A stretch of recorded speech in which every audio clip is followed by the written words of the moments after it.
Welcome to Acts of Awakening, a series of heartfelt conversations about the roles that we play, the masks that we wear, and the archetypes we embody.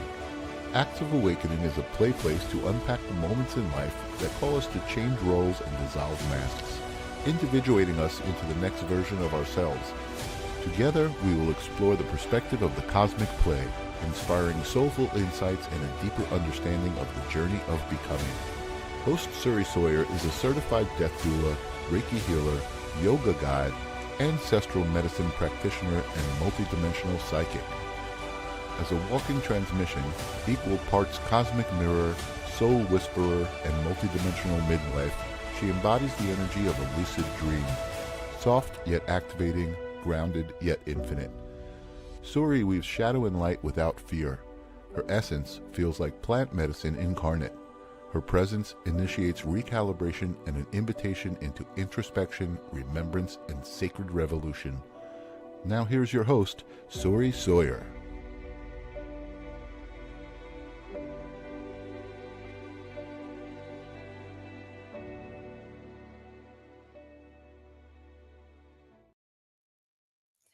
Good day, beautiful people, and welcome to the Acts of Awakening portal. Today, I am very thrilled to bring you one of my dearest friends, Shelby Smith, Shelby Dawn Smith.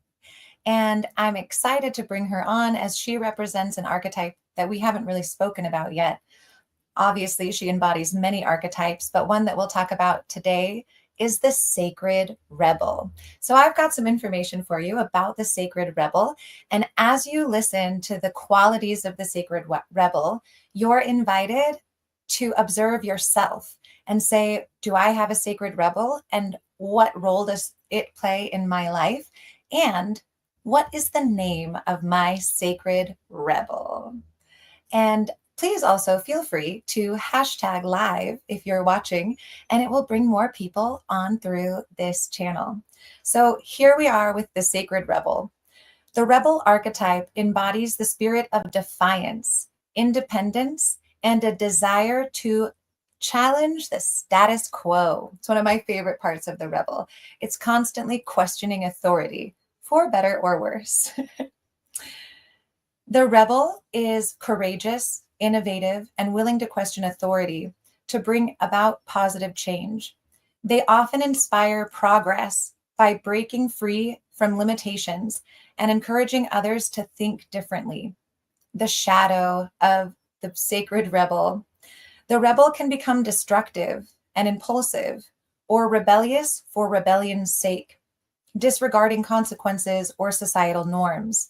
This shadow manifests as chaos and resistance without purpose, or aggression and opposition that hampers the growth rather than promotes growth.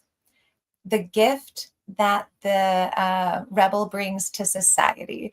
You can probably already surmise the gift that it brings. It's someone who thinks differently than the status quo. It's somebody who is willing to think outside the box.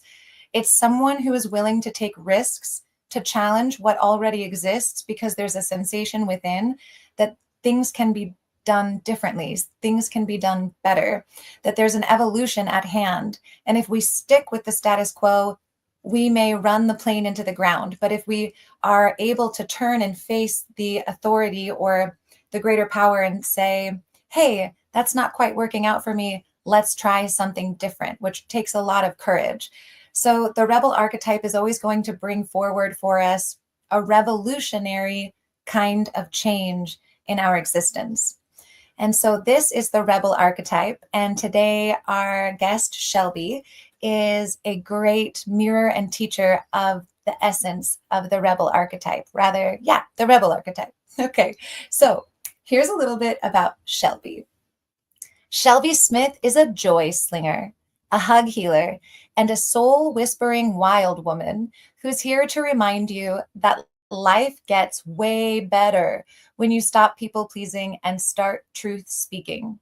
She's a certified Theta and Bars energy wizard, a touch therapist with hugs that might melt your inner child wounds, a trained body language decoder, and a self-proclaimed empath who actually loves being one. A professional actress turned improv comedian turned sacred rebel. Shelby has performed on countless stages, written for books and blogs, and created juicy online programs to help people come home to themselves. After breaking up with religion and rewriting motherhood, and then falling madly in love with a woman, Shelby now lives full out and full color. She co leads Dance Medicine, co hosts the Soul Care podcast, and co mentors magical humans from the mountains of Utah, where barefoot is the preferred dress code and giggling is the spiritual practice. Shelby lives for soul truth, deep play, and radical self love, and maybe on occasion some cliff jumping. Warning: one hug from Shelby might make you cry, laugh, and remember who you are all at once. Let us bring on our delicious sacred rebel and joy slinging wild woman, Shelby Smith. Oh my gosh, that was so fun. Isn't it fun to hear about yourself sometimes? Kind of, yes. Okay, a lot. It was really A fun. A lot. I didn't remember writing that, so I don't. Did I send that to you? Because You did. Damn. You did send that to me at some point. It's a good one. You sent me a couple of different ones, and there were longer ones and shorter ones, and I took one that was somewhere in the middle. Okay, cool. We did good. But I feel like any bio that starts with Joy Slinger is going to be a good bio. Right? Yeah. I mean, that encompasses a whole heck of a lot. We were playing before we got on saying, can you imagine slinging joy at people? Shall we, for all those who are watching, shall we just, you want to sling a little bit? Yeah, let's sling. Okay. All right, you guys, we're throwing out joy. Breathe it in, catch it, whatever you need to do. Here we go. 3, 2, 1.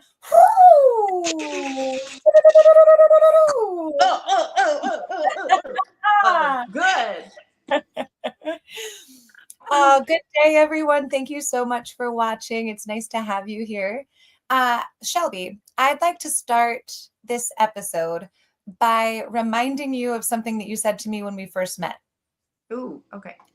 So Shelby and I first met at a retreat that they were offering, and oh man, I fell madly in love with her and her partner, Cammie. Mm-hmm. And we were leaving this retreat, and Shelby looks at me and she goes, I feel like I'm becoming really intuitive. And I feel like something's on the horizon and my intuition is coming online and it's going to be getting stronger. And this was, I think, 10 years ago. Oh, how cute. This was something like 10 years ago. And I looked at you and I thought to myself, 1, it's already on, boo-boo. And 2, I can't wait to see where this opening of intuition takes you in your life. And then just now when I was reading your bio, the line that says, she's a self-proclaimed empath, and she loves being one. Mm-hmm. So from that first time that I met you until now, what has the journey of your intuition opening up been like? First, I want to honor my cute little 40-year-old and her innocence. Just playing along and wanting to be and belong and play in the field of wonderment and intuition, not thinking that I had it. So I'm sending my 40-year-old so much love. You're so cute, Shelby. And then coming back to 50-year-old Shelby, who is menopausal, by the way. So this will come on and off and on and off during the show. The intuition journey of Shelby has been enlightening for sure. And realizing that my intuition isn't like everyone else's, that Shelby's intuition is different and beautiful and still intuition. At 40 years old, I was probably trying to have similar intuition as everybody else. So I'd watch people and go, how do they do it? Okay, I'll try to do it like them. And letting go of the desire to do it like everybody else and finding my own flavor. Yeah. Thank you so much for sharing that. And I love what you're bringing forward in the art, that everyone's intuition operates a little bit differently and it is very unique. And sometimes we can witness how other people's intuition works and which of the spiritual gifts are heightened in others, and then assume, oh, well, I don't see images, so maybe I'm not intuitive. Or I have some friends who have the clair olfactory, they smell and taste things. And Yeah. sometimes I'm like, I must not be intuitive. I don't smell cinnamon right now, you know? And that comparison can really get in our way. So Yeah. I'm so curious. This is very true. It does. Rachel, it is very true. And it does. So, Shelby, what have you realized or noticed about your unique way of experiencing and expressing your intuition? Hmm. So, one of my unique ways, which I actually judged pretty harshly, was my ability to dream, the dream intuition. So, when I dream, and this is another comparison, I would hear other people's dreams and they were so magical and they had like sacred geometry and sacred symbols and even sacred people from history and gods and goddesses. And I'd be like, wow. Well, I sat on a toilet in mine and got flushed down it and then woke up or realized I was in another toilet. And then, like, it just, my dreams were so weird and so Alice in Wonderlandy that I thought these are just for my entertainment purposes only. These aren't intuition. And then someone who has been through the experience and been through the growth came to me and she goes, sweetheart, your intuition is talking to you in your language. And I'm like, what? In a way that you understand, in a funny way, because you are funny and you love to be funny and you love to be childish and you love to be childlike and you love to create from things that are in your space. Of course, you would dream about things that are in your space. Now, what do they mean to you? Play with that and see what your dreams are telling you. And that changed everything for me. Mm-hmm. My intuition came to me from me. It was my language. In signs and symbols that you could understand and decipher, not something that somebody else could understand and decipher. For whatever reason, I'm really loving that you chose the example of sitting on the toilet and getting flushed down it. Sounds like a very interesting dream indeed. I was going to I had a dream about sucking someone's toes on top of a train the other day too. And I'm like, I could bring that one up. I will. It's just when I wake up, I'm like, wow, that's a really interesting one. And I get to dive deep on the meaning of that one because there was no god or goddesses speaking to me in that one. I was sucking someone's toes On top of a train. on top of a train. Was the train moving? And do you have any insight on the communication of that dream? So no, not yet. I write my dreams down and then I'll meditate on them when I have time. Haven't had time, but I'm very curious about what this one means too. Yeah. So it is entertaining. Yeah. Well, keep me posted. I would love to know as anything evolves or comes forward. And for anyone who is watching, if you are aware of something that is an intuitive strength for you, we would love to hear about it. How do you connect to your own intuition and how does your intuition work? There was another thing in your bio that really got me excited. And it was when you expressed, I'm a self-proclaimed empath and I actually like it. Which I thought was interesting because I have observed in my path in life that a lot of empaths, including myself at times, feel victimized by the empathic nature. Mm-hmm. This, oh no, like I can't go to that party because I'm too empathic and it's just going to bombard me. Or, oh, you know, relationships are really hard for me because I'm too empathic and I feel everything other people feel. It's hard for me to do this because I feel everything everyone else is feeling. I had been working for a little bit on some comedy sketches about being an empath, a disempowered empath that walks into the grocery store and she's looking for peanut butter and she's in the peanut butter aisle and this lady's standing next to her who's in like a lot of pain and grief. And the disempowered empath is like, I can't even pick my own peanut butter. Like I gotta get out of here. And she has like a self-destructive meltdown, can't even handle the grocery store, turns around and runs. While the empowered empath walks in, you know, you're in the peanut butter aisle, you're exploring the different peanut butters. You can sense that the person next to you is in extreme grief. and you just say, oh, wow, like blessings to you. Like, may you journey well through this thing. Get your Skippy and get out of there, like. Yes. Yes. Jennifer Rose says, I love being an empath. It's helpful information and I feel connected to people. Thank you so much, Jennifer Rose. I am in agreement on that. Rachel says, I have dreams, visions, and can hear spirit. Also get songs a lot. Rachel, I get songs a lot too. They just pop into my head and start repeating. And I'm like, I think that line might be important for something. Tobin says, maybe odd, but birds for me and dreams. Tobin, there is nothing odd about birds being part of your intuition. Thank you for sharing that with us. That's actually cool. Right? And then Kim says, my intuition comes from dreams. Okay, we got another dreamer. Just feeling, I guess, and claircognizance. Yes, claircognizance and feeling. Sometimes I've observed with the claircognizance, it can be difficult to discern from your intuition and your thoughts. And that becomes like an art to start to work with. Oh, wow. And then Kelly Ann says, I can feel energy and I have dreams that are so real. And I am aware that it's a dream. Okay, so she is awake in her dreams. Ooh. And let's see. Okay, and hello from England. All right, that's how our guests receive their intuition, Shelbs. So back to you for a moment. Tell me about recognizing that you were empathic, and if you ever had a period of time where that empathy felt like something that was a reason to feel victimhood about, and how you became more empowered in your empathy. So still learning about my empathy. There's different elements. Of course, we pick up on different things depending.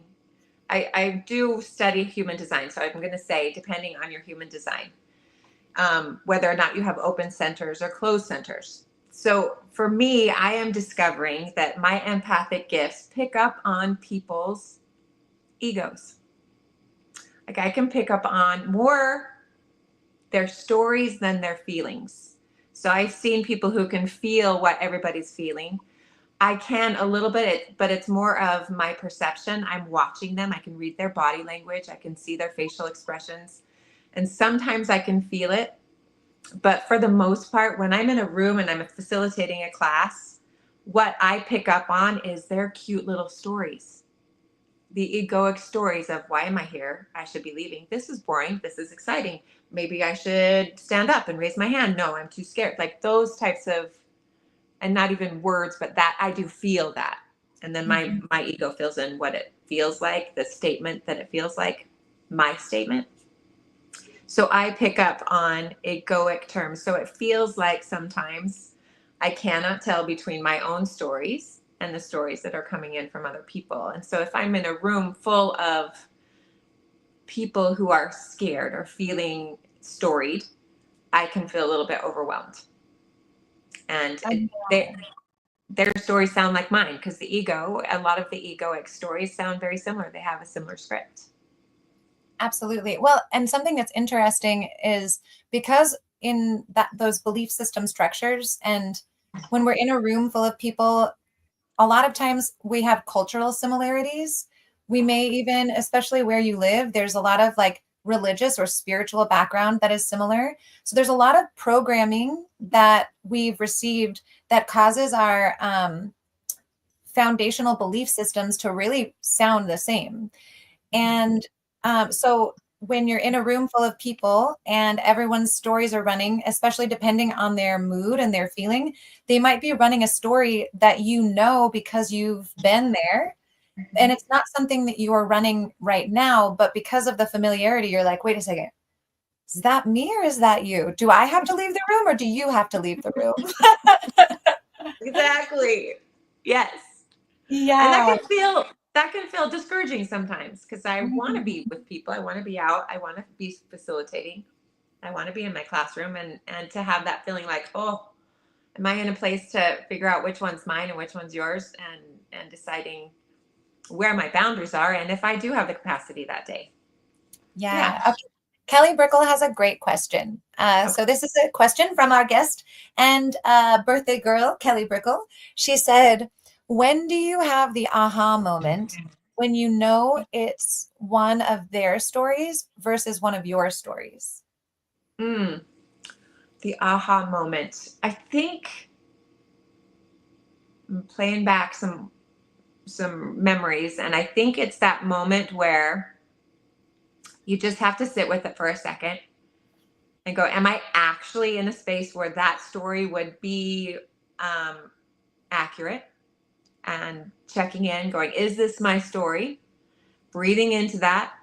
Um, Oftentimes I can feel a little bit of a difference in my body. It's difficult to explain, but it does feel a little bit outside of me if I really tune in. And then I can go, okay, this isn't my story. It's not locked in. It's not in here. It's just a little bit outside of me, and I'm tuning into it. Mm-hmm. Beautiful. I would also imagine this happens for me sometimes where I actually have, it's not until I leave the room Mm, and like, because true. something will be running strong and then I leave the room and it totally drops. And I'm like, and then, go back in the room and there's, get out of the, and oh, okay, something's in the field in there. Every time I step inside of it, I step into that field. That is actually really true. Sorry, I'm remembering now. I take a minute to go to the bathroom, and sometimes I go several times because I'm like, I don't know if this is mine. I got to go to the bathroom, and I'll go to the bathroom, and then it all clears away, and that's actually when we're gonna bring the toilet back in. I'll sit on the toilet for a minute, and I'll be like, okay, it's gone. It's not mine. Beautiful. I've cleared out the vessel, cleared out all the other people's energies, and then I get something called a epiphany.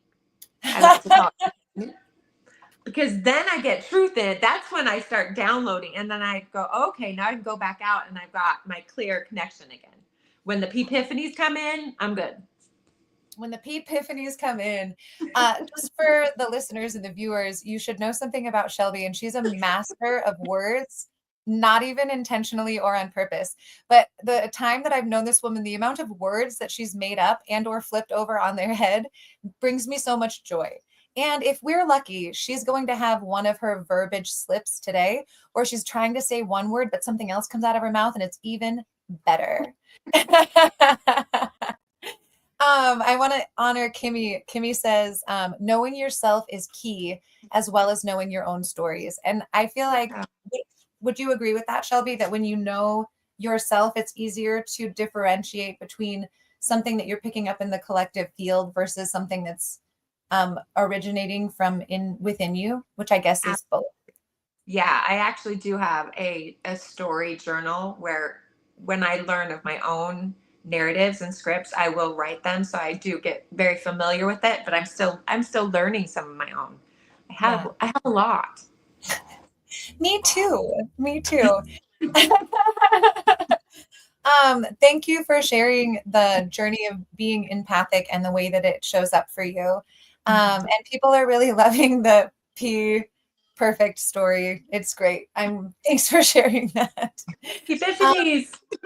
Tiffany's. So I would like to bring us into a field of thought. Because when I met you, to watch your transformation over time, it was one of the reasons that I was really thrilled to have you on the show, considering that it's about transformation and the individuation process. Things that happen in our lives that are so, once you walk through that portal, there is no turning around.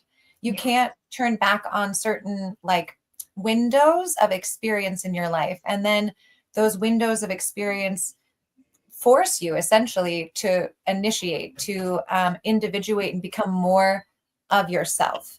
So when I met you, you were married, you were still in the LDS church, and a number of other things. I think you were still acting a lot then and doing stand-up comedy a lot then. Probably, yeah. And the version of you that I now know, you are, you've separated yourself from the religious practice. You have dissolved the marriage. You've redefined what motherhood looks like for you and what it requires of you and how to relate to motherhood differently. Not only did you leave a religious experience, but you left the religious experience and then did something so rebellious by becoming public with your beautiful relationship with a woman. Um, and all of those, everything that you are now is almost in complete contradiction to everything that you were when I met you. And the Uh-huh. story, like the journey of you going through that, I am so eager to hear what certain moments stood out as like, there's no turning back. Like when you realized this religion does not work for me, I cannot do this anymore. Okay. So I'm gonna paint a little bit of contextual picture. And we'll keep it short, but to take you back and paint the picture of where Shelby was. I had 6 kids. I homeschooled. I was married. I had a calling in the primary at the LDS church. I had a 5-acre farm with cows, chickens, horses, garden. I milked my own goats, and we even had our own hand pump well. Like I was prepared because I thought the end of the world. I'm preparing my family. We're going to homeschool. We're going to be good. And very dedicated to those ideals. And I did not have a life outside of that. That was my life. I canned every day. I taught my kids homeschool every day. I cleaned the house and gardened. That was my life. And I thought that's what I wanted. When I was little, that's totally what I wanted. So I had it all, I thought. Yet I was still not very happy. But I had it all, and I did all the good things. And one of my friends called me, and she says, Shelby, I'm going to Hawaii, and my husband is afraid to fly over the ocean because he doesn't want to create a way that our kids could be orphans. So he's not coming with me. Will you come with me? And I said, oh my gosh, that sounds like dreamy. I would love to go to Hawaii someday when I'm not being responsible and being a mom and being a Mormon and being a housekeeper. And she goes, have you ever been? I said, no. But someday. She goes, Shelby, what if you could go now? And I'm like, did you not hear me? I have so much to do. There's chickens to feed. There's kids to feed. Anyway, my family at the time encouraged me to go. They said, Mom, why don't you go? That'll be really cool for you. We'll be fine. So I said yes. So I went to Hawaii with my friend. And when we were in our condo, we had landed, we had settled, I didn't know what to do with myself. I started fixing people breakfast. I started cleaning bathrooms. I started making people's beds. And she's like, Shelby, what are you doing? I said, well, I'm just settling in and having a vacation. And she's like, there's people to do all of this stuff. Like, why are you doing it? And I said, sweetheart, I actually don't know what to do with myself on vacation. It's been that long. It took about 3 or 4 days, and I finally adjusted to the fact that I didn't have to do any of those things to prove myself, because that's what I've been doing my whole life. And she took me to the beach. She gave me a snorkel, and she goes, go out and play in the ocean and don't come back until you are full ready to come back. I spent 4 hours in my snorkel in the water, face down.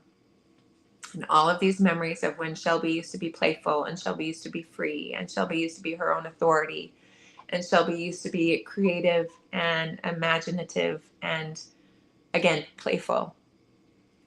And so it was about 4 hours. I got back up, and that whole vacation was different. I went home different. It was really big. And I remember sitting on that beach and going, I miss me. I miss me.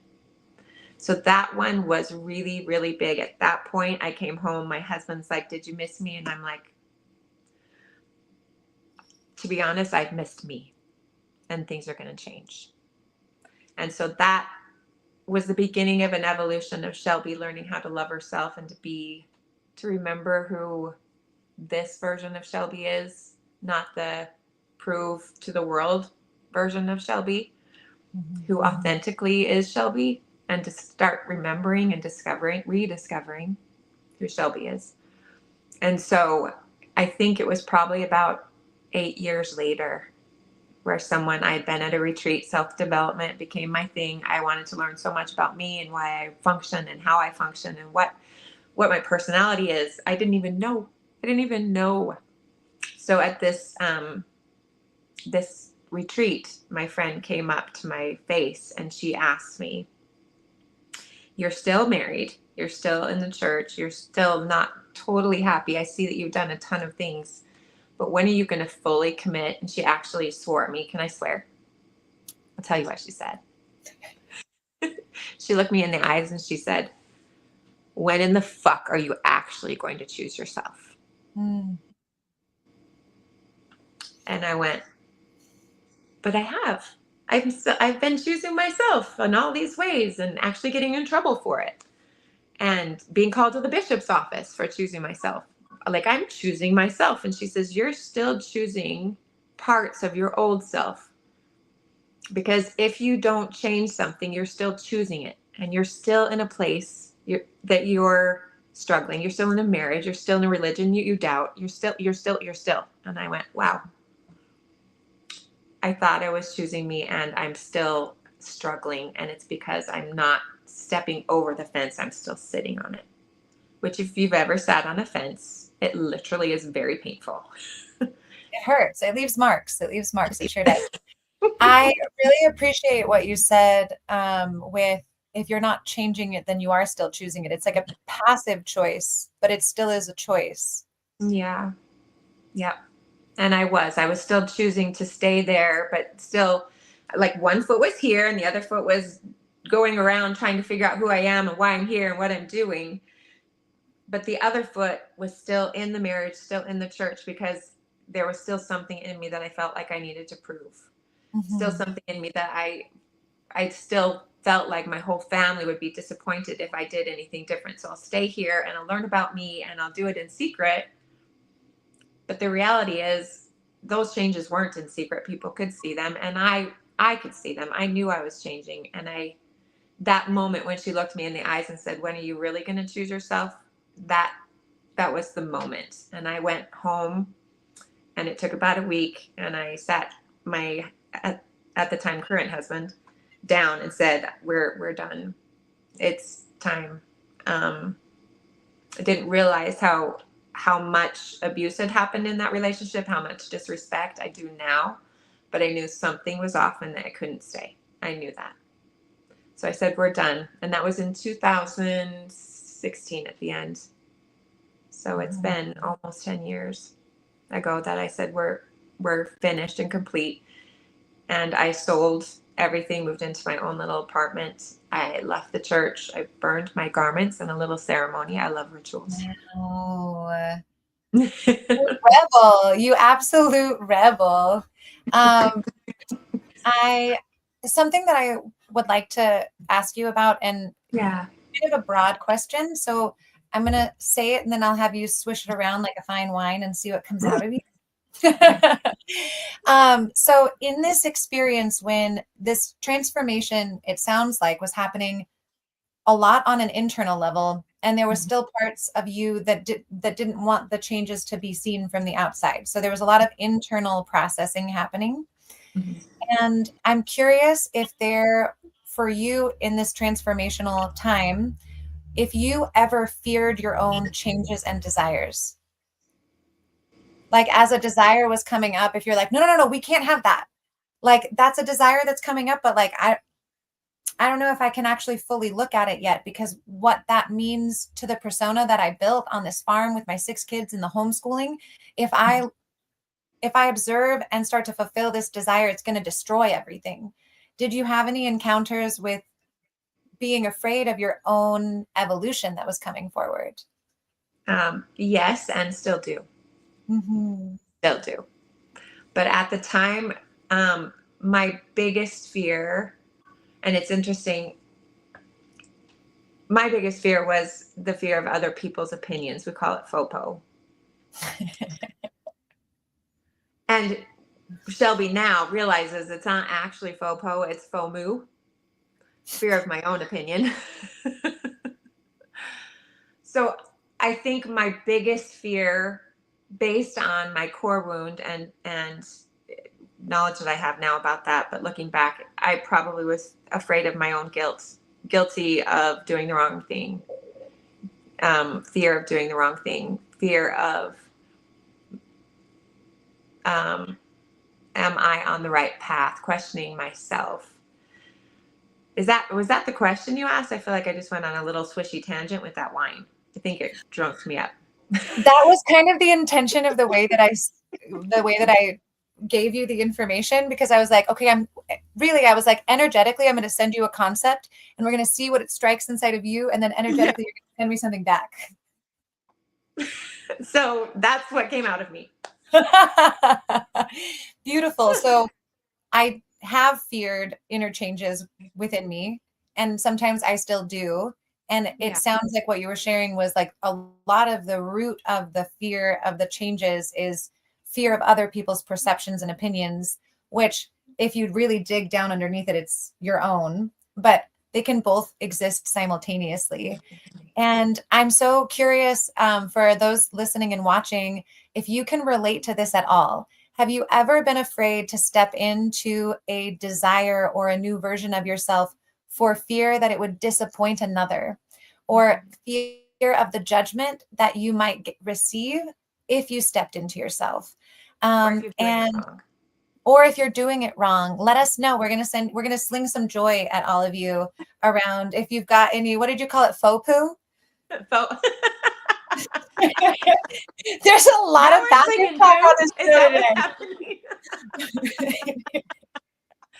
FOMO, fear of my own opinion. Yes. I really like your dictionary. Your dictionary is very good. And Evelyn says, oh, this is to Tammy, but thank you so much for sharing your story with us. Wowza. Wowza. So something that I find to be really beautiful about the evolution that you've taken in your life was a kind of physical reclamation, and a reclamation and innocence brought back to this thing called sexuality. You and I both had upbringings in the LDS faith, or the Mormon faith, which I can speak for myself and say that deeply impacted my relationship to my body and sexuality and pleasure. And as funny as it is, even though it was like, pure, right? Like the sexuality perspective was like, stay pure. It somehow stole the purity from sexuality and the innocence that it really is.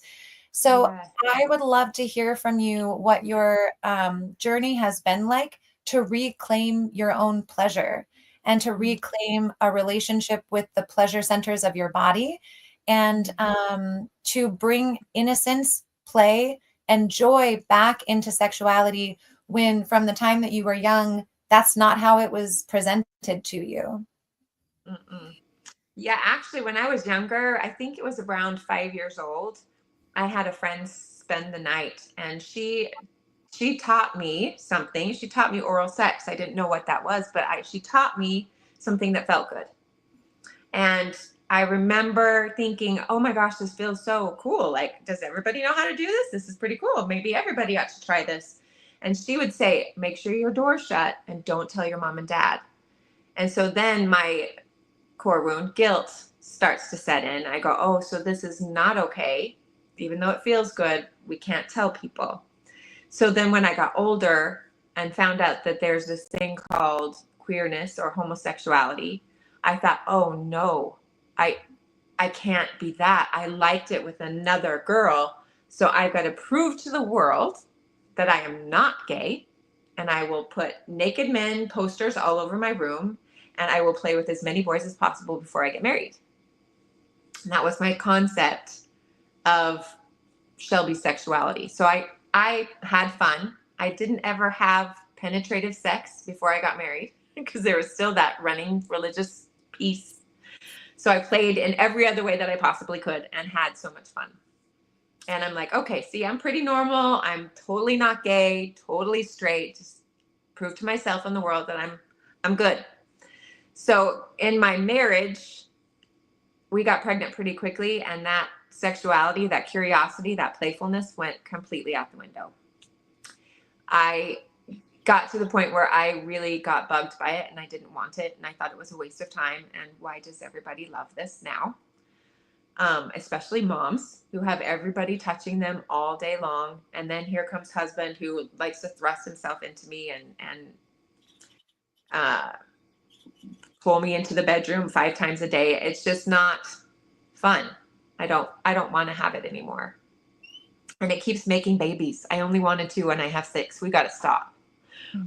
So lost any idea or desire as to what. I didn't even think about sexuality during most of my marriage. It wasn't of interest to me. Nothing came up except for when my husband at the time and my kids all discovered pornography. And then I had a lot of judgment around this sin. Fast forward to now. I don't believe there's anything wrong with pornography.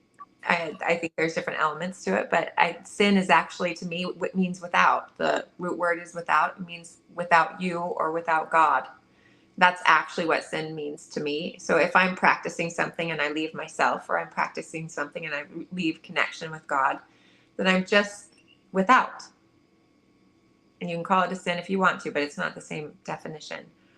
I've looked back and realized that my kids weren't sinning. They were, in the religious terms, they were leaving themselves. And so I got to look at, how am I leaving myself in regards to my sexuality? And it did wake up a little bit, but I also was embarrassed and ashamed. But it woke up when I met my partner, Cammie, and we were best friends. And I had things happening in my body, and I'm like, whoa, well, it's still alive in there. That's good. So she's just here to show me that it's still alive so that I can bring it back home to my husband and we can reignite this flame. But I still had no interest.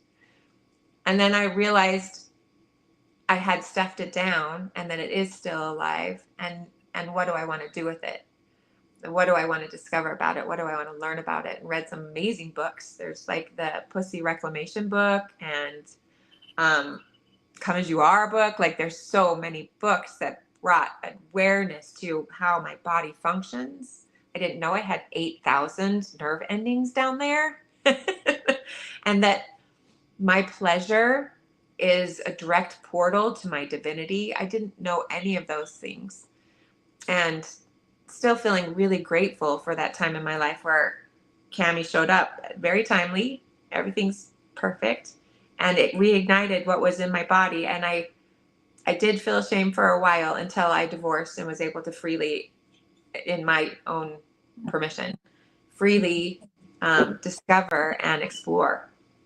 And realize, oh my gosh, I can have love and sexual feelings towards a woman too. This is okay. I'm so sorry. My cat has decided that this is the moment he's going to tear things off the wall. We said pussy, and here he came. He heard the call. Thank you so much for sharing. And yes, it's that concept of like something inside is emerging and showing you something, and then you're like, wait, not that. No, like I can't have those feelings. That's terrifying. This new feeling that I'm noticing has like it's threatening my ego structure. Mm-hmm. And I just made the excuse that, oh, she's just here to show me that it's there so that I can channel it in the right direction that's approved of. Thank you for sharing. And those are great books. And yes, women do have how many nerve endings down there? 8,000. 8,000 nerve endings. It's an electrical portal to the heavens. And I also, just for anyone who is interested in discovering their own pleasure, their own body, and reconnecting, will you mention the books that helped you again? The exact title, I know, Come As You Are. I remember that one. And Pussy, A Reclamation. I don't know the authors. There's another one that I can send you. You can send to your group, but I don't remember the title. I just remember it's red. And it's got like satin on the front. Fabulous. And I'd like to do a book in there because Woman's Anatomy of Arousal. That's it. That's that one. Oh, that's transcendent. And it's not just for women. Men can read it too and learn a lot about female anatomy and become even better lovers. Because a well-orgasmed woman is a happy woman. I know, right? Absolutely. Absolutely. Okay. Thank you so much for that exploration. I wanted to go back because I had put in the I had said to people, I'd asked people if they resonated with being afraid to change, even though there was something emerging because they were afraid of other people's opinions or to disappoint people. And Kimmy said, for sure, mine's the fear of losing connections with those that I love because of judgments. And then I told them we would sling joy at them. You want to sling joy at Kimmy? Kimmy, may you walk on your path with beauty and grace, darling, and step into yourself so beautifully. And in the event that you lose connections because you're becoming more of yourself, always trust that someone more aligned will come in that location. And that it's okay to grieve. You will experience grief because you're losing something that you've had and known and familiar. So grief is going to come along, but we'll celebrate all of it. We'll celebrate all of it. Tobin says, can definitely relate and appreciate Shelby's transparency on the topic and that she still feels it sometimes. Tobin, ready, Joy Slinger? I'm ready. For you, Tobin. And then Evelyn says, religion has a great way to kill great sexual relationships with self and others from my observation. Evelyn, it is interesting. And it's not just religion. Jennifer Rose and I had a conversation a while back that a lot of the westernized society, even if it's not religious, is still based in Christian practices. And so whether or not you are religious, you're still going to have that impact because it happens culturally. And then there's this funny polarization of either deeply repressing the sexual nature or over-sexualizing everything. And neither one of those extremes is necessarily the place you want to stand for the greatest wellness, but there's a woo way. There's something in the middle to play with. That's super funny. I just saw what I did and heard what I said, and that was a great moment. All right, moving on. There's something in the middle for you to play with. Bingo, you nailed it. I'm growing. Kelly Brickle says feminine empowerment. And some people are talking about Italy. Yes. Okay. It's a journey every day. Yes, I already have experienced that grief, but eventually feel the resolve. I'm so glad, Kimmy, that you are starting to feel the resolve. Too funny when the cats come to call. It is funny when the cats come to call. You guys haven't been able to see it, but for some reason, they're both just sitting right here. And actually, it's not for some reason. Shelby is one of my cat's aunts. And when she comes, she brings them snacks. And so I have a sneaking suspicion that they know she's here somehow. They do. They do. I can feel them too. Hi, babies. They're like, is Aunt Shelby around? I miss you. Yes. Simply soul empowerment, I should say, says Kelly Brickle. Beautiful. Beautiful. I had another question for you that I think it's one of the most interesting things that you have a certification in. Oh. So everybody listen up. This woman has a certification to legally snuggle you. I know, right? And one of the funniest things one, I think it's funny that like we live in a world where if you are doing a healing that involves some holding, that it's illegal. So you have to go get a certification. So can you tell us a little bit about becoming a certified snuggler? Oh, hell yes. You guys, this is something that we've discovered in our journey and our experiences is that people cannot survive or be in a healthy space without some sort of touch. So babies in a nursery, when they're first born and they're put into an orphanage and there's too many, so they put a bottle and a blanket and they don't touch them, those babies get very sick or die. We need touch. And there's a lot of people who believe that I can only be touched by my lover. I can only be touched or by my mom once in a while. I mean, I'm okay with that. Or someone that I love and I'm close to. And the reality is, from what I understand, is we all need human connection through touch. And we don't know how to find it. And so that's where we go places where we take it instead of, and take it without consent, or find other ways that are more unhealthy to get the touch because we're desperate for it. So in our, Cami and I are partners and we work together as well. In our work, we needed to be able to legally touch people because we could see that they needed it. They were in chronic pain and chronic illness, and we weren't allowed to touch them. We'd have to sit far away. We'd have discussions. We'd give them experiences, but we could both feel so strongly that if I could just reach out and hold this person, it would change everything. So we said, what do we need to do? What needs to be done? So we actually became ministers first because the laying on of hands was legal. But then Why isn't that in your bio? I'd like to see it as joy slinging minister. my life just changed. I'm a joy slinging minister with the power of laying on hands. Okay, forgive me. Proceed. I pronounce thee man and wife, or wife and wife, or husband and husband, joy slinging. Oh, I really like that. Yes, I'm also a minister.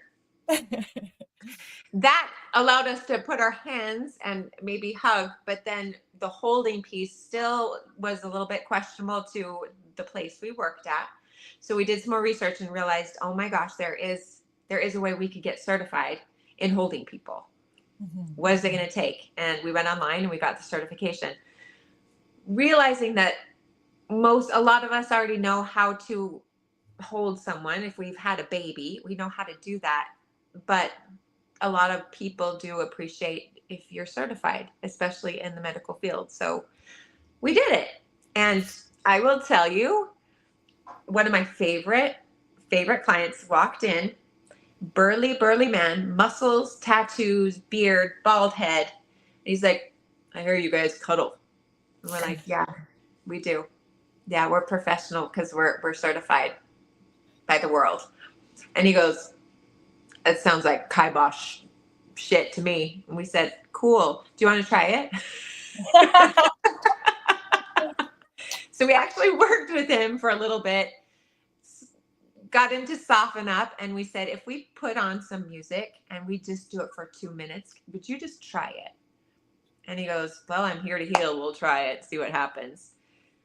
We held this man to 2 minutes of music. And at the end of 2 minutes, he was sobbing, not just crying, sobbing, wailing. And he laid there for another 2 minutes to let the tears fall. And we both just wrapped him up. And at the end of that session, he goes, I had no idea that would do to me what it did. I had no idea that I needed this so badly. And he goes, I want everyone to try it. Everyone needs to be held at one point. There is something about the heart-to-heart complete surrender in someone's arms where it's non-sexual, it's completely safe. Music in the background, and you're just being held, being seen, being touched non-sexually. In that moment, when we're in our vulnerable space, in our tender space, we just appreciate that nurturing space. And it has been, no words.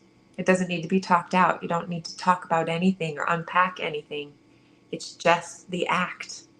Mm-hmm. We all long for that more than we even know. And we've had people say that really looks weird. I don't think it's going to work. And once they're in the arms of where they feel safe, every time they get up and go, I did not expect that. Mm-hmm. Mm-hmm. Yeah. It's such a beautiful awareness and such a beautiful modality of healing for the human nature, for the physical body, like the human touch and the physical touch, what it does for your nervous system and just the capacity to co-regulate with another human. Mm-hmm. That first initial retreat about 10 years ago that I did with you and Cami, still, when I look back at all of us at that time and, you know, how much we've evolved over 10 years, but even in that retreat, you guys were doing skin to skin contact, heart to heart healings. Mm-hmm. And I remember having this experience of like, oh my God, are we really going to do that? And also this innate understanding of, well, that just makes sense. It makes sense that duh, you guys, like, what have we been doing in the world here? Like not hugging each other enough, not getting that physical touch, especially when it's non-sexual and you don't want anything from them. I think sometimes there's this concept of like, oh, if you hold me, that's going to mean something, and then I owe you something, or these different things. But when Right. it's just like, no, it's just holding. And that freedom and that liberation and the way that it opens up calms the body and opens the heart and can start to move things that may have been stuck in there for so long. Yes. And you don't Mm-hmm. have to talk about it. Mm-hmm. It's just available. That's skin to skin, like we do with babies. Babies who are skin to skin when they're preemies have a higher chance of living. Why? Mm-hmm. Because it's such good stuff. And our culture has shamed it and said, no, you don't do that. They made fun of it. There was a cuddlist on America's Got Talent, and they were making fun of her the whole time. She was demonstrating all these cuddle positions, and I just got to watch and witness and go, wow, all the judges are making fun of her, but they have no idea. They have no idea how good it can be. All those judges seriously need to be snuggled. They do. Come on, let's go. We had a really beautiful message from Evelyn that I'd like to read really quick. I think you might have some cool stuff for her. I'm wanting to change into a new chapter of my life. I want more joy. I want to paint, enjoy nature, and more. I don't have to work so hard with my volunteer work. And before that, she had said, I am ready to change. So, Evelyn, ready to change, desiring more joy. How Yay! is that amazing? That made me cry. So, if you had any if there's any musings that come from your being for Evelyn or anyone who's watching that's sensing, oh, I'm ready to change. I'm ready to step more into a more joyful version of myself. Also, a version of myself that can more readily and better access my pleasure. And it doesn't have to just be physical pleasure, right? It can, well, sexual pleasure, but the pleasure of taste, the pleasure of touch, the pleasure of sight, the pleasure of a feeling, the pleasure of the company of another person. What comes to your heart and mind that you'd like to share to encourage that change in existence? So, something I just shared with a client yesterday was she was actually wanting a big change in her life. And what was stopping her was the mindset that says, I need to have everything aligned. I need to have my bank account secure. I need to have plenty of money. I need to make sure I'm educated so that when I do leave the situation I'm in, I'm all good. And so she's sitting in the situation that is extremely draining, extremely tiring, extremely unhealthy and toxic, waiting to make sure everything's aligned so that she can leave. And what I encouraged her to do yesterday is take a breath and say, what if the way the universe works is it wants to see you choose you first? You get to choose you first. And then it's like, she's here, guys. She's showing up. And then everything starts to fall into place.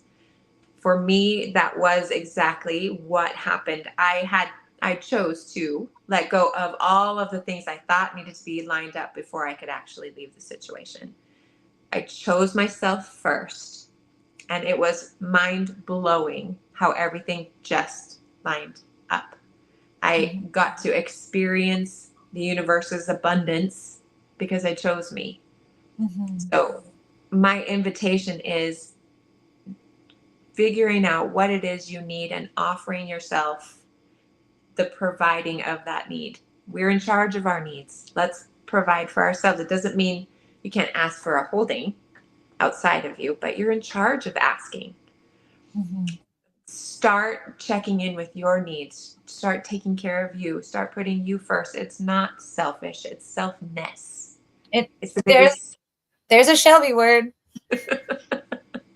It's the biggest gift you can give to the world, taking care of you and discovering and finding and getting curious about what you love and what lights you up. There's a lot of people who actually thrive and Like for generators, if I'm not doing what lights me up, I'm not doing well. My health declines. My energy is drained.